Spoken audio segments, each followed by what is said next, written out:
Queridos fratres y sorores, estimados amigos y simpatizantes, en esta ocasión tengo el gusto de presentar al frater Wilfredo Muñoz, quien es miembro de nuestra orden desde hace más de 40 años. Durante estos años ha ocupado varios cargos, entre los cuales fue monitor regional para la República Dominicana, país de donde él es originario. En su profesión, él es locutor muy querido tanto en Dominicana como en Nueva York, de donde reside.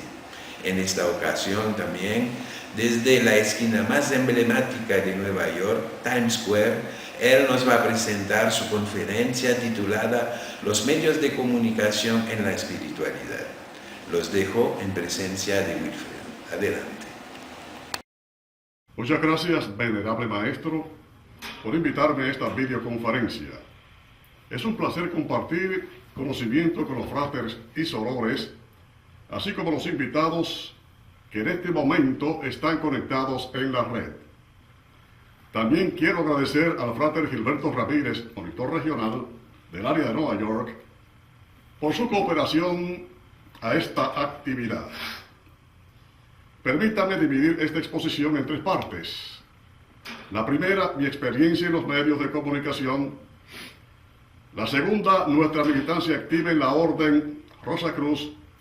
Y la tercera, cómo los medios de comunicación contribuyen al despertamiento de la espiritualidad. Comenzamos la radio en 1962 a la edad de 20 años en mi ciudad natal, Santiago de los Caballeros, en la República Dominicana. En la foto número 1, esta foto fue publicada en 1965 y para entonces tenía 22 años de edad. Luego, al final de 1965, nos contrataron para trabajar en Santo Domingo, la ciudad capital, en una emisora que era una de las más importantes y prestigiosas del país, con un noticiario líder de audiencia a nivel nacional.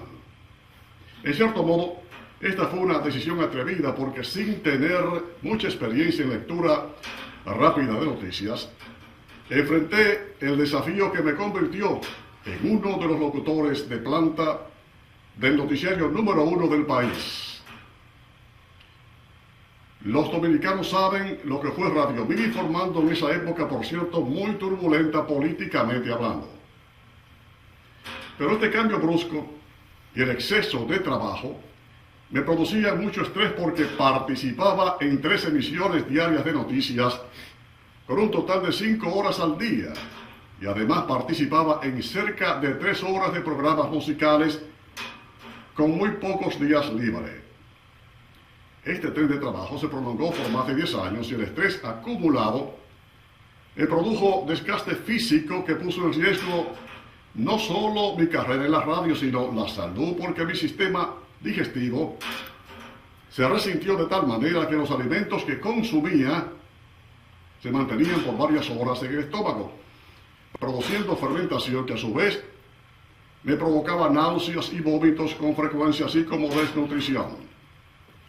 Visité muchos médicos quienes me informaban que el problema era porque la válvula píloro que conecta el estómago con el intestino delgado se mantenía cerrada, bloqueando el paso del bolo alimenticio. Me recetaron muchas medicinas que no funcionaron. Me recomendaron cirugía que no realicé. Me dijeron que el problema era psicosomático y recomendaron descanso, el cual era un lujo que en ese entonces no podía darme. En ese tiempo, un próspero empresario amigo mío me informó que estaba pasando por una situación similar y los médicos le recomendaron descanso. Y él le respondía: doctor, si descanso ahora la competencia me entierra. El médico le contestó: si sigue así, el que te va a enterrar es el estrés. En ese entonces pensaba que tenía que haber un equilibrio entre el llamado progreso, entre comillas, y el precio que había que pagar por ello. Afortunadamente, un día encontré un anuncio de la Orden Rosacruz que hacía mención al poder de la mente y por curiosidad solicité información. Ingresé a la Orden en 1975 y cuando leí en las enseñanzas acerca del masaje psíquico, lo puse en práctica concentrándome en la región abdominal, el plexo solar y específicamente en la válvula píloro. Y para mi sorpresa, en poco menos de un mes mi sistema digestivo estaba funcionando con normalidad. A partir de entonces fui tomando conciencia del poder interno al que podía recurrir no solo para mejorar la salud y eliminar hábitos negativos, sino para manejar el estrés nuestro de cada día. Ahora que he pasado los 73 años de edad, puedo decir que desde entonces hasta ahora no he tenido ningún problema de salud de consideración. Hasta ahora nunca he estado en un hospital internado y solamente he ido de visitas para chequeos médicos rutinarios. Sinceramente, no me parece que hubiera llegado a esta edad a no ser por estos ejercicios. Y algo más, en el plano profesional, el masaje psíquico y la respiración profunda me permitieron tener mejor control de mi tono de voz, mejorando así mi eficiencia como locutor.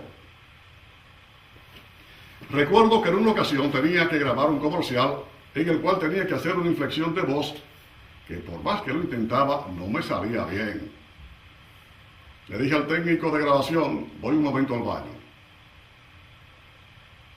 En el baño hice una breve meditación y varias respiraciones profundas y cuando regresé, el comercial me salió desde el primer intento. Me salió sin arrugas, como decimos en el argot radial. Desde entonces, antes de comenzar a laborar, he hecho el masaje psíquico y el ejercicio de respiración, lo que me ha permitido prolongar mi presencia en los medios de comunicación, llegar a más de 50 años en la radio, no solo como locutor, sino como ejecutivo de medios. De locutor de noticias fui elevado a jefe de programación de 2 emisoras de radio, fui ascendido a subdirector de una de ellas y finalmente a director general vicepresidente en la emisora en la cual comencé como locutor de noticias. En forma paralela, según iba subiendo escalones en mi vida profesional, así también lo iba haciendo en diferentes posiciones de la logia de Santo Domingo, donde primero fui musicalizador de rituales, presidente del Comité de Relaciones Públicas, guardián externo, secretario de la Junta Administrativa, presidente de convenciones, conferencista y monitor regional. Desde esa posición ofrecimos varias conferencias públicas en hoteles de prestigio, así como la participación en programas de radio, televisión y prensa escrita, con una columna semanal en un diario de circulación nacional. Actualmente soy el presidente de la Junta Administrativa del Capítulo de Manhattan y también presidente de la Junta de Directores de la organización sin fines de lucro de ese organismo afiliado. ¿Cuál ha sido mi experiencia de más de 40 años de vida Rosa Cruz?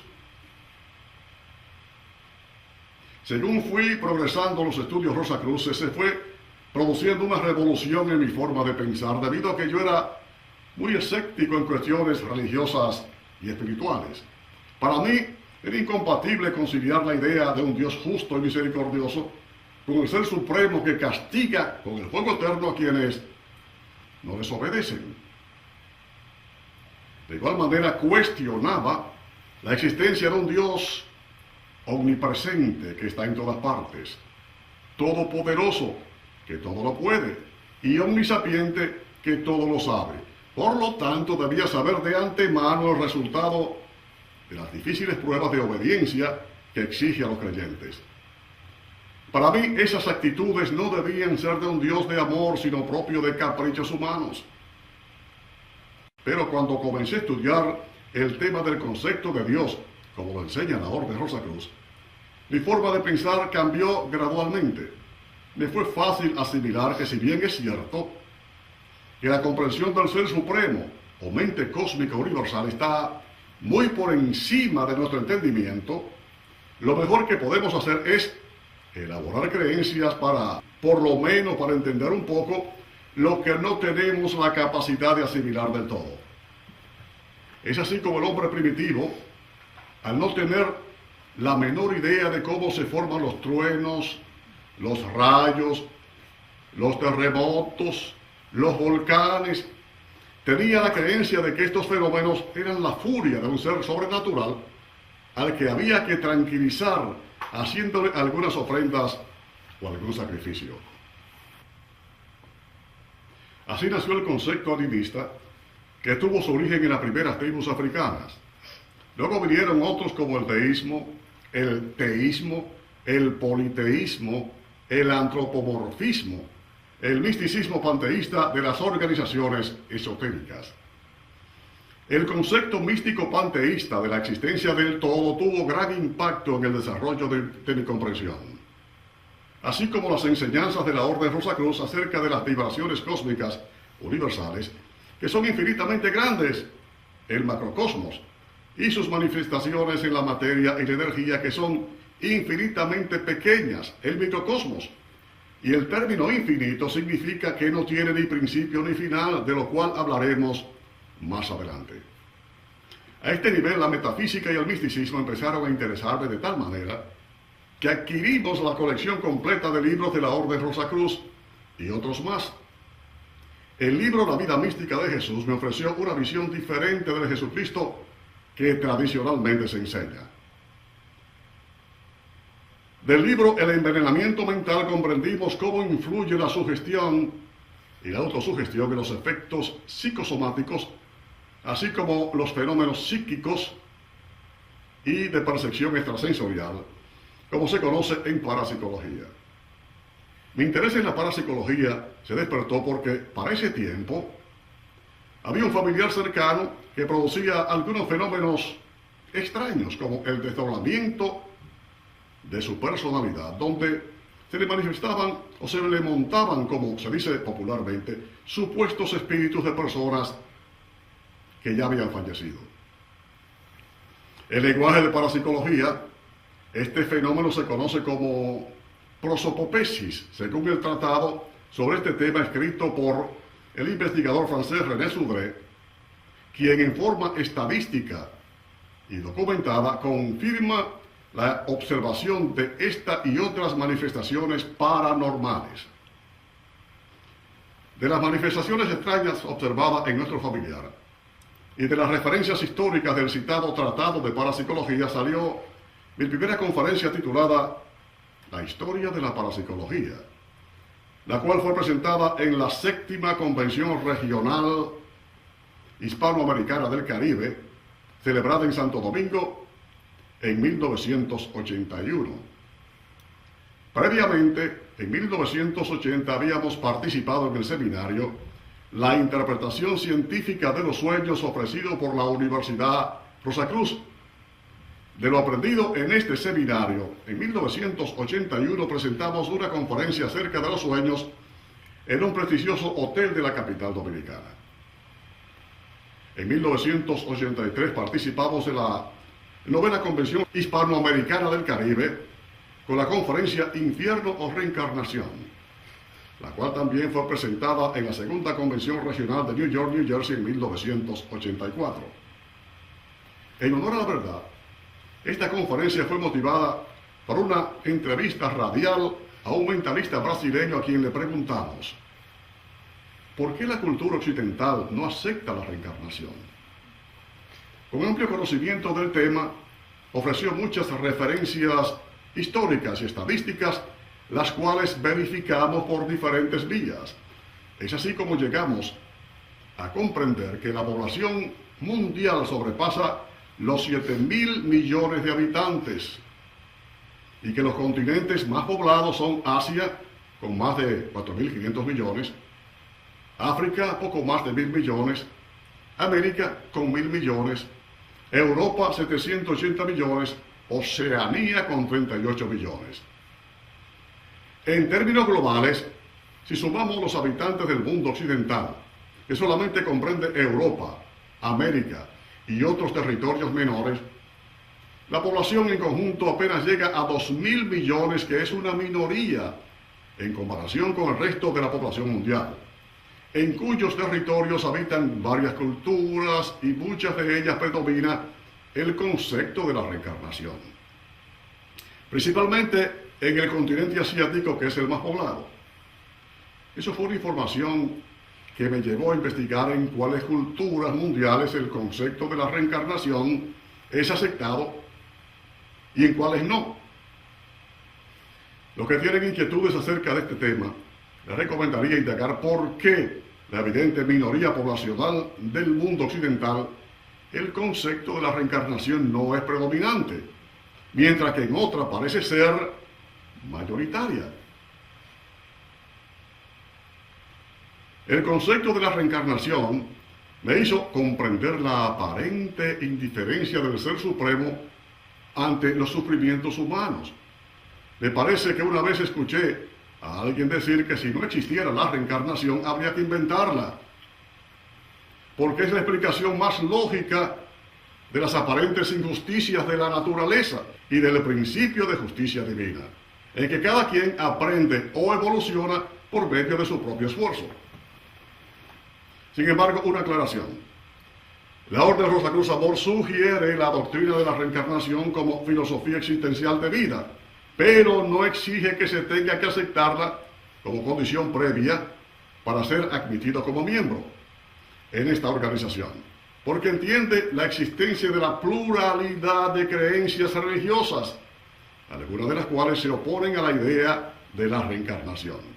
En tal sentido, la orden es respetuosa de las ideas de los demás, fiel a su lema, la mayor tolerancia en la más estricta independencia. Ahora bien, dentro de las enseñanzas rosacruces no puedo dejar de mencionar otros temas que me impactaron, y uno de ellos fue el aporte de los filósofos jónicos y su diferencia con la filosofía griega. Esta discrepancia de criterios es normal entre los pensadores y los investigadores, pero me intrigó que en los libros de texto los conceptos de la filosofía griega han tenido mayor difusión que las ideas e investigaciones de los filósofos jónicos.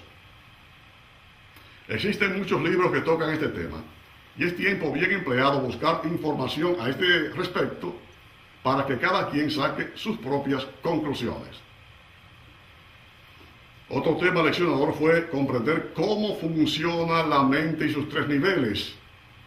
La objetiva, que se forma por la información de los 5 sentidos, la subjetiva, de los pensamientos y el razonamiento, y la subconsciente, que controla los movimientos involuntarios del cuerpo.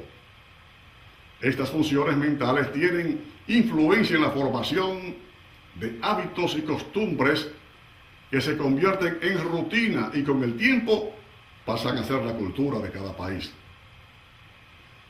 Todo lo que percibimos por medio de nuestros sentidos físicos forman esquemas mentales que crean los hábitos que a la vez se convierten en costumbres, y es lo que la Orden Rosacruz llama círculo de conciencia, que se manifiesta en nuestra conducta donde quiera que vayamos. Donde más se puede observar este fenómeno es en la diversidad racial y cultural de las grandes metrópolis como la ciudad de Nueva York. Hace algún tiempo conocí una joven nacida y educada en los Estados Unidos, hija de migrantes campesinos dominicanos, que cuando ella hablaba en inglés lo hacía con un tono educado, un acento y una excelente dicción. Pero cuando lo hacía en español, hablaba exactamente como un campesino, tal como lo aprendió en su entorno familiar. La Orden Rosacruz, en un experimento sencillo, demuestra lo poco confiable que son nuestros sentidos, la dificultad en el reconocimiento de patrones mentales, así como la utilización de las imágenes de vivencias del pasado para en forma inconsciente distorsionar las percepciones del presente. Las limitaciones de nuestros sentidos para percibir el mundo exterior es el fundamento de las enseñanzas rosacruces para tratar el tema de la realidad y la actualidad. La realidad y la actualidad es lo que hoy en los medios de comunicación se llama percepción, algo que siempre ha tenido influencia en la formación de preceptos, conceptos y creencias que muchas veces son erróneas. ¿Y qué son las creencias?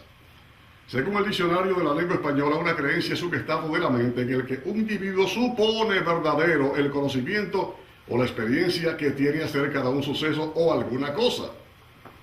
Una suposición es una conjetura, una especulación, y una presunción no es más que una sospecha. Un prejuicio es el proceso de formación de un concepto o juicio sobre algo de forma anticipada. Y peor aún, en términos psicológicos, la Enciclopedia Libre de Wikipedia define el prejuicio como una actividad mental inconsciente que distorsiona la percepción. La más dramática de esas creencias permaneció vigente por más de 1000 años cuando se creía que la Tierra era plana y que también era el centro del universo.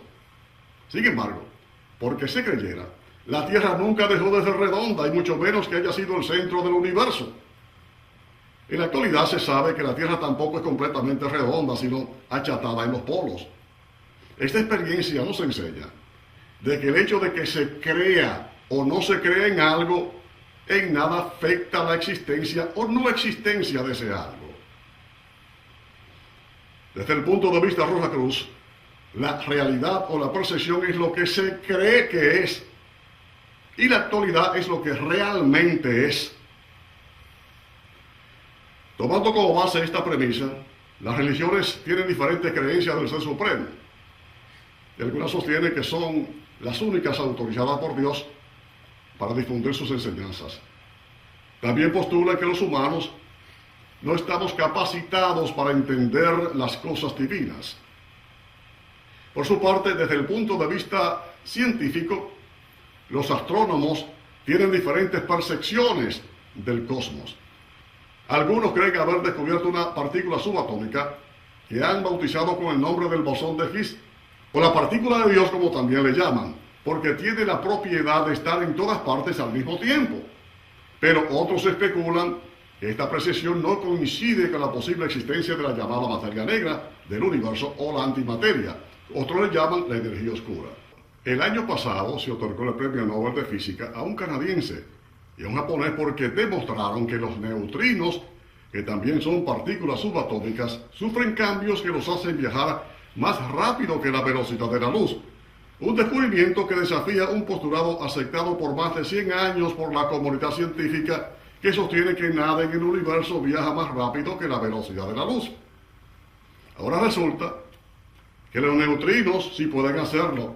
Una evidencia que ahora se cree es fundamental para la comprensión del universo y que invalida en parte la teoría de la relatividad de Albert Einstein, quien ha sido considerado como el paradigma de la física moderna. ¿Y qué es un paradigma? Un paradigma se considera como un ejemplo a seguir porque se presume que es correcto y se acepta como tal sin exigir muchas pruebas. Pero también los paradigmas establecen límites que condicionan a muchas personas a desechar otras posibilidades más allá del modelo establecido dentro de los límites de un paradigma. Y a eso se le llama parálisis paradigmática, que mantiene nuestros pensamientos esclavizados a las creencias. Es así como durante muchos años muy pocos se atrevieron a cuestionar los conceptos de Einstein y muy recientemente solo algunos valientes dieron un paso adelante dejando a un lado el academicismo dogmático predominante en una rama de la ciencia, y hoy son los nuevos gurús de la astrofísica. Ellos son el canadiense Arthur McDonald y el japonés Takaaki Kahita, los ganadores del Premio Nobel de Física del año pasado. Me parece que por algún tiempo estaremos escuchando hablar de este japonés no solo por su aporte a la ciencia, sino también por su nombre, Takaaki Kahita. En este y otros casos el paradigma pudiera interpretarse como la versión académica del dogma, y los dogmas no se discuten, simplemente se aceptan. Y así como existen dogmas religiosos, la ciencia no parece estar libre de ellos. Este es el riesgo de aceptar ciegamente las ideas de alguien a quien se considera una autoridad en la materia, porque los sabios no son infalibles y también se equivocan. Y es la razón por la cual sus conceptos también deben ser revisados periódicamente. Este es precisamente el predicamento de la ciencia de vanguardia, la que cuestiona e investiga para corregir errores de percepción. Justamente uno de los grandes logros de Einstein fue corregir y unificar dos conceptos que a principios del siglo XIX parecían irreconciliables y predominaban en la comunidad científica, como lo fueron la teoría mecánica del universo de Isaac Newton y la teoría magnética de James Clerk Maxwell. Hemos hecho énfasis en el concepto Rosacruz de la realidad y la actualidad porque si bien explica los fenómenos que en la ciencia a veces conducen a inexactitudes, en las relaciones humanas también son fuentes de conflicto cuando lo que parece evidente resulta ser falso. Permítame utilizar una alegoría para explicar este fenómeno. Una niña tenía 2 manzanas en sus manos. Su madre le dice, ¿le das una a tu mami? La niña rápidamente mordió una y luego la otra manzana. La madre se sintió ligeramente perturbada porque pensó que su hija no quería compartir sus manzanas. Pero la niña le ofrece una de las frutas y le dice, toma mamita, esta es la más dulce. Moraleja, nunca uno debe hacer juicios apresurados porque lo que uno percibe puede no ser lo cierto.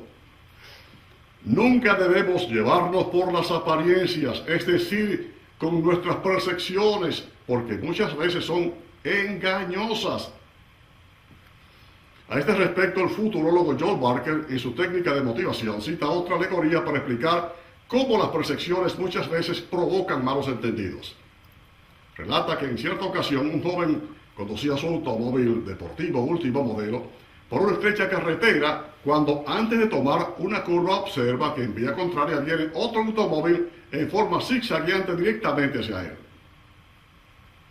En lo que parecía un accidente inminente, el automóvil que venía fuera de control endereza su rumbo y toma el carril correcto. Y al pasar, una señora que iba al volante le grita, ¡cerdo!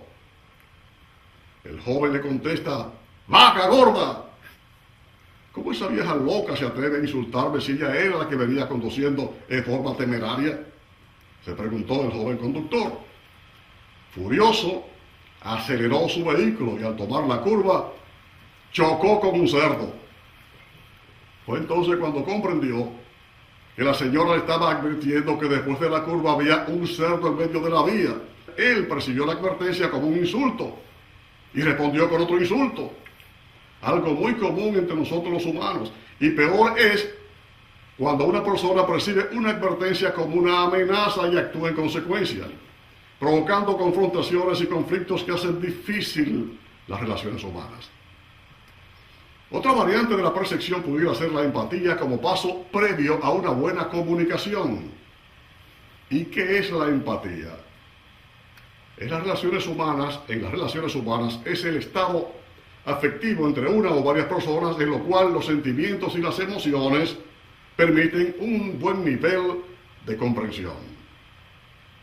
También en la comunicación es el intercambio verbal entre personas, uno que habla y otro que escucha.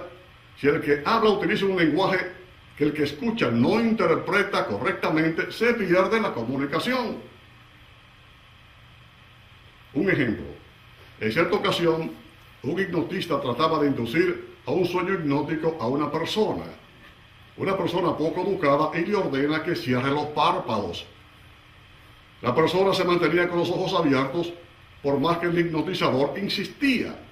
Y al final se dio por vencido y le pregunta, ¿por qué usted no pudo cerrar los párpados? La respuesta que recibió fue, ¿y dónde están los párpados? En otra historia se dice que una vez un alto mando militar envió un mensaje a un puesto lejano de vigilancia. El mensaje decía, movimiento telúrico en ESA, actúe con el mayor sigilo ante el paso de la onda sísmica. Un día después, el Comando Central recibe la siguiente respuesta. Movimiento desbaratado. Los nombrados telúrico y sísmico ya están en prisión. Y el mayor Sigilo no ha venido por aquí, parece que desertó. En otras palabras, un buen comunicador debe saber el nivel de entendimiento de su audiencia para lograr empatía. Se dice que desde el punto de vista emocional y verbal, uno de los mejores comunicadores que conoce la humanidad fue aquel que hace más de 2000 años enseñaba con parábolas a sus discípulos que eran simples pescadores. Pero también para que lo entendieran las personas cultas y educadas. A través del tiempo todavía se utilizan muchas de esas parábolas, específicamente cuando alguien se complace en ver la paja de los ajenos, sin ver el tronco que tienen los suyos. Igualmente cuando alguien vive condenando a los demás sin tener la suficiente fuerza para lanzar la primera piedra. El autor de esas parábolas sí realmente trajo a este mundo un mensaje de alta espiritualidad con una excelente técnica de comunicación. Y esto nos sirve de punto de reflexión para entrar directamente al tema central de esta videoconferencia, la espiritualidad y los medios de comunicación. Aquí surge una pregunta. ¿En la actualidad los medios de comunicación están propiciando el desarrollo de la espiritualidad? Cuando ingresamos a la Orden Rosacruz, no fue precisamente en busca de desarrollo espiritual, ni nada que se parezca, ni mucho menos, sino para resolver un problema de orden material, pero sin darme cuenta, me fui involucrando en el camino de la espiritualidad. Por eso pienso que los medios de comunicación han inducido y aún están induciendo a la humanidad al camino espiritual en forma sutil, sin que tampoco nos demos cuenta.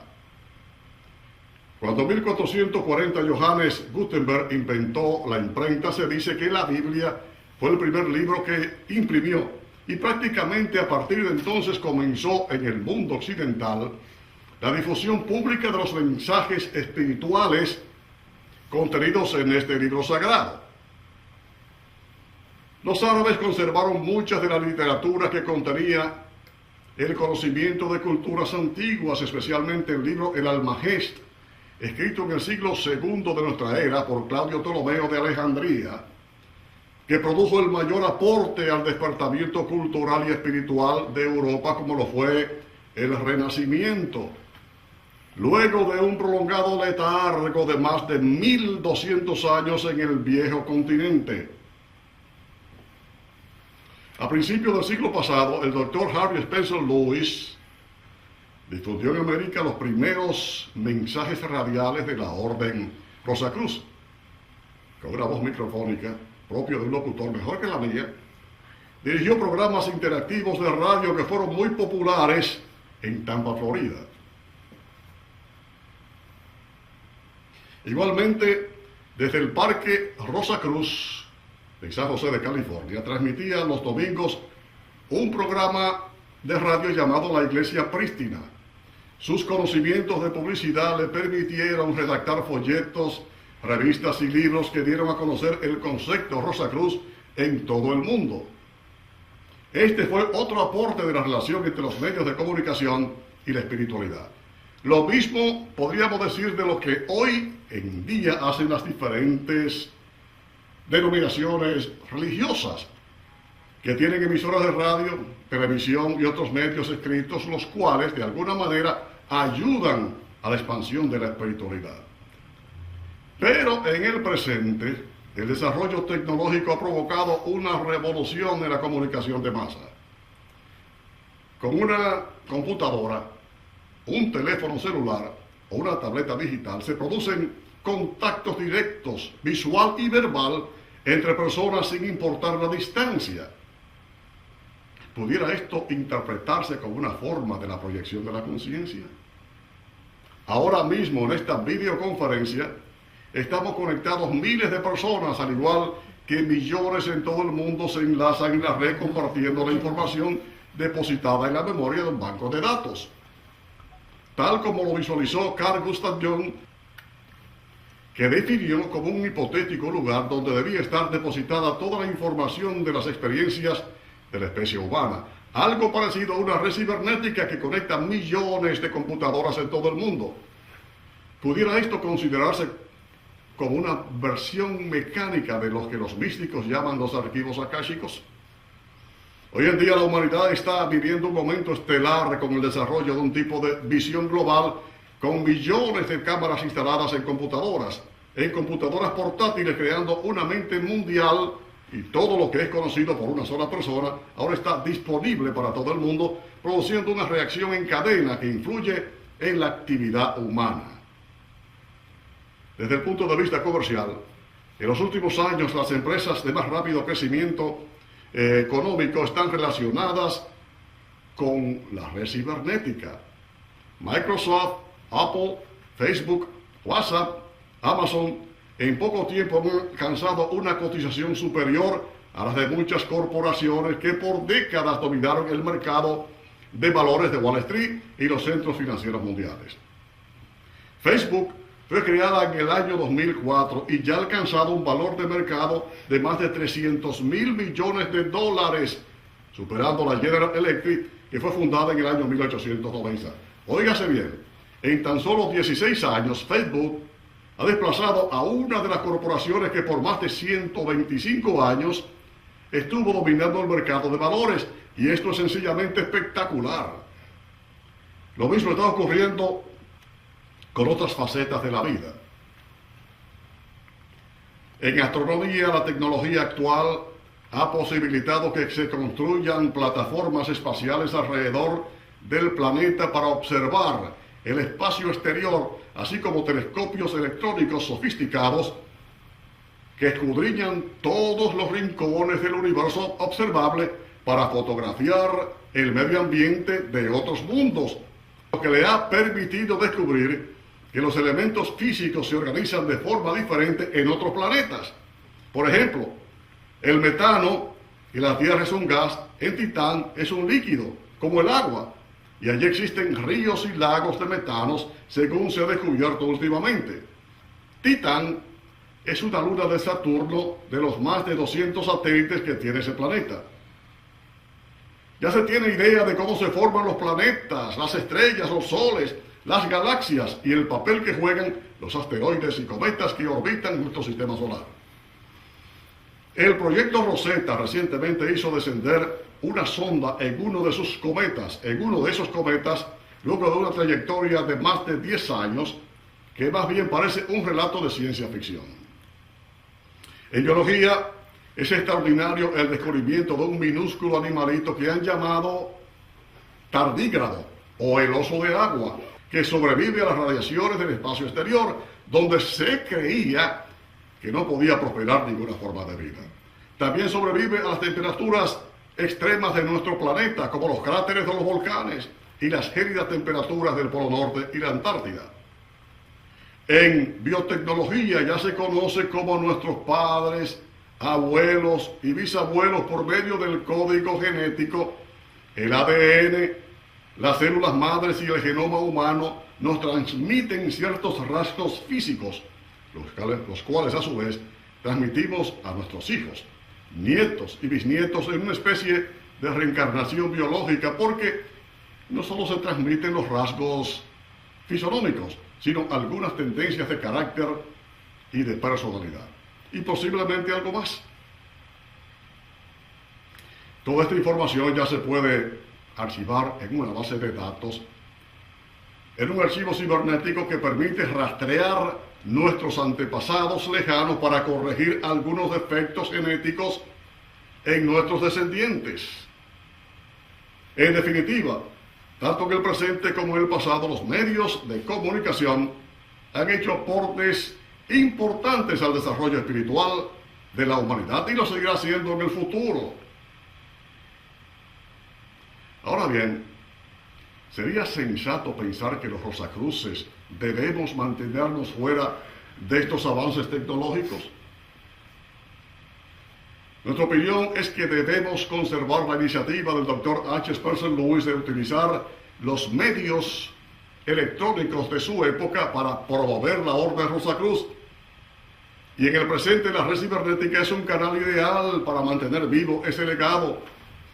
Tal vez alguien diga que ahora en los medios de comunicación hay muchas cosas negativas, y yo pienso que tal vez sea cierto.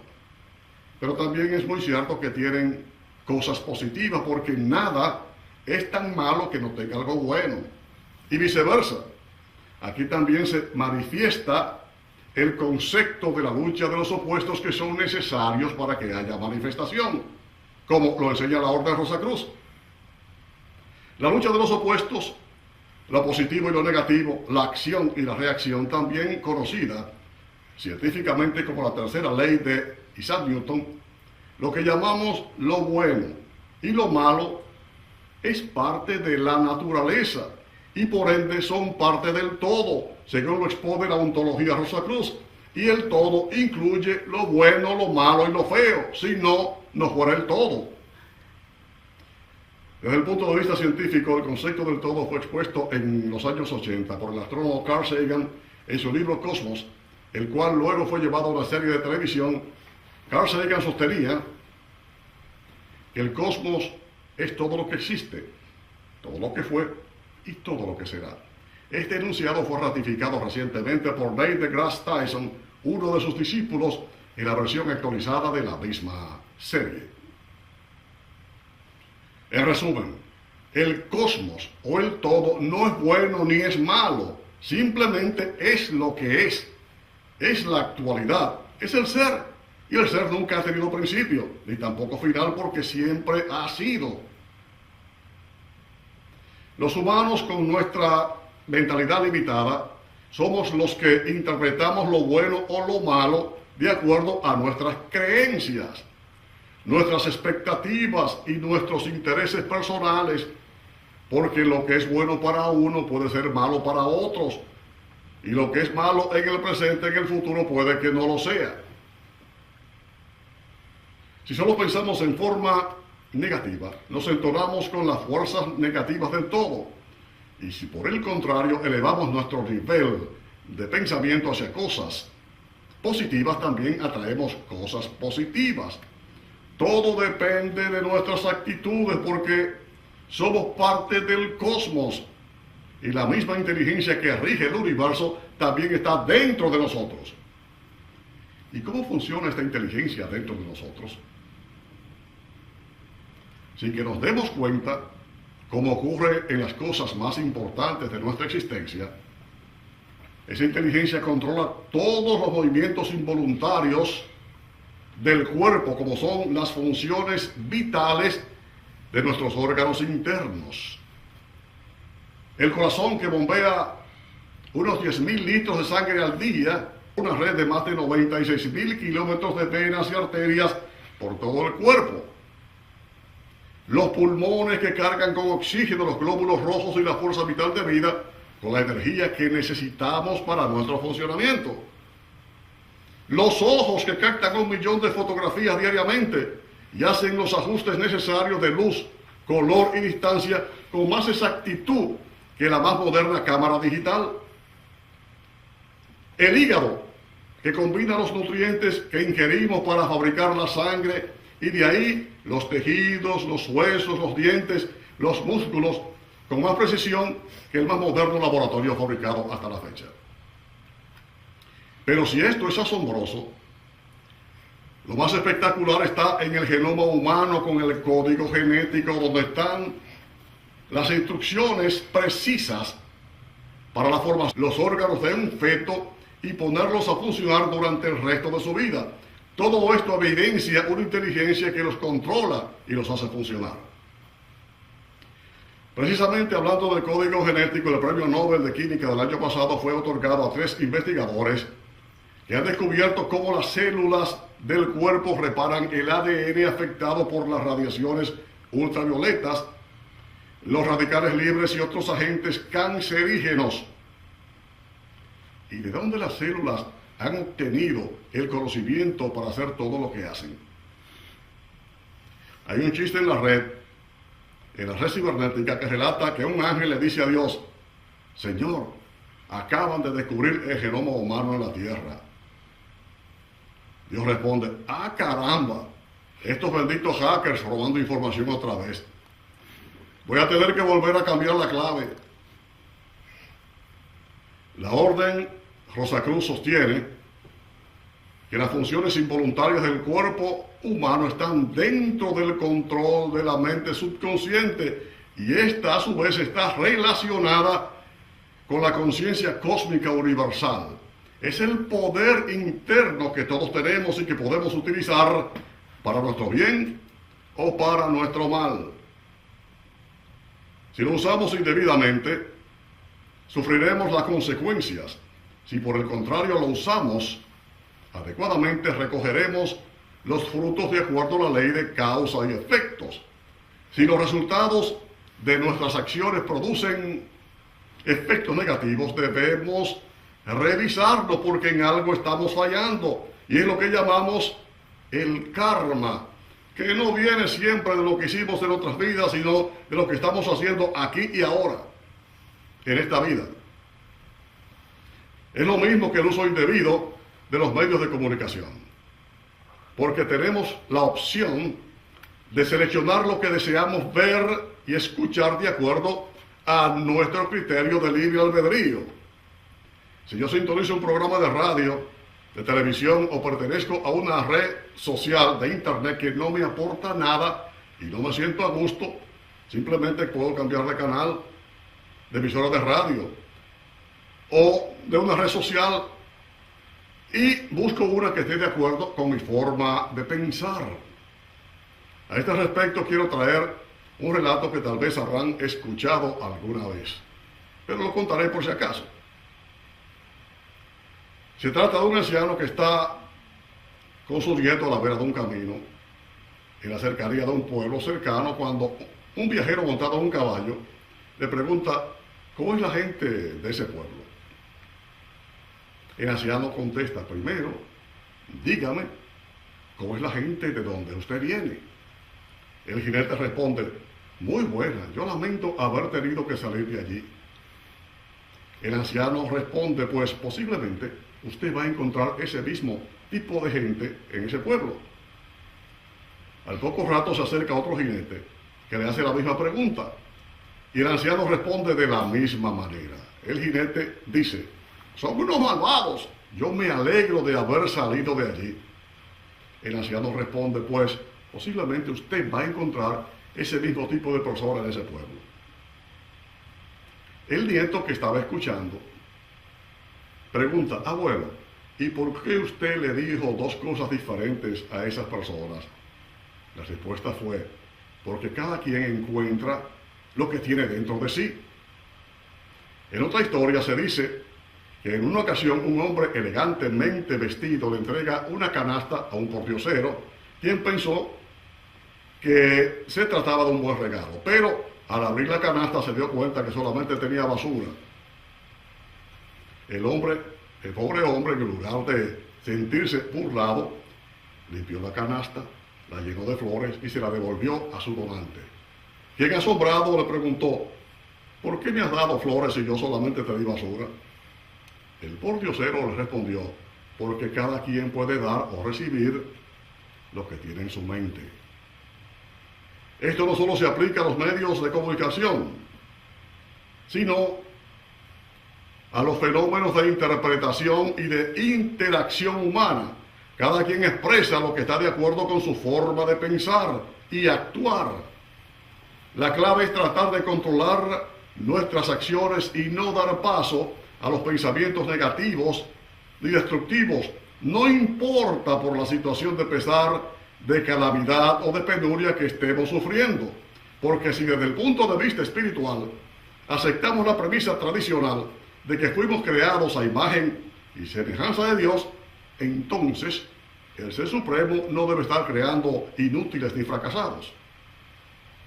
Pero biológicamente también somos triunfadores, porque en el momento de la concepción más de 300 millones de espermatozoides se lanzan detrás de un óvulo y solamente llega uno, y ese que llega es usted que está viendo esta videoconferencia. Así que, aunque las circunstancias de la vida le lleve a creer lo contrario, usted debe tener presente que antes de nacer ya ha sido un triunfador.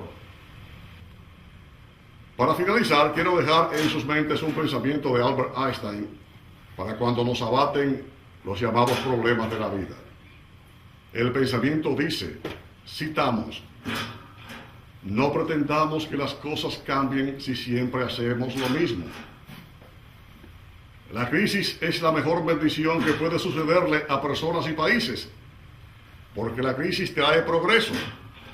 La creatividad nace de la angustia, como el día sale de la noche oscura. Es en la crisis que nace la inventiva, los descubrimientos y las grandes estrategias. Quien supera la crisis se supera a sí mismo sin quedar superado. Quien atribuye a la crisis sus fracasos y sus penurias, desconoce su propio talento y le presta más atención a los problemas que a las soluciones. La verdadera crisis es la de la incompetencia. El inconveniente de las personas y de los países es la pereza para encontrar las ideas y las soluciones. Sin crisis no hay desafíos. Sin desafíos la vida es una rutina, una lenta agonía. Sin crisis no hay méritos.